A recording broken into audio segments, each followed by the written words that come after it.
ብዙ ጊዜ ማደግ ያቆምኩት እናቴ የሞተችብኝ ዕለት እንደሆነ አስባለሁ። የሚወዱት ከሌለ ለማን ይኖሩታል? ለማን ያድጉታል? ለማን ደስ ይሰኙለታል? ሞት ያሳጣንን የምንወዳቸውን ሰዎች ክፍተት የትኛውም አይነት ማግኘት አይሞላውም። እኔም እሷን ካጣው በኋላ ሞልቼ አላውቅም። ጎድዬ እኖራለሁ። በየዕለቱ ትላንት እንደተለየኋት የሆነ ገበያ እንደሄደችብኝ በትኩስ ናፍቆት ትናፍቀኛለች።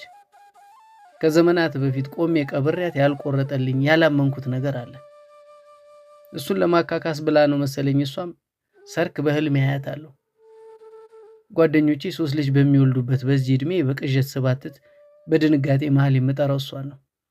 ብዙ ዓመት ኖሬ ትልቅ የሆንኩ ቢመስለኝም ደንቀፍ ስል እማዬ ማለት አልረሳውም።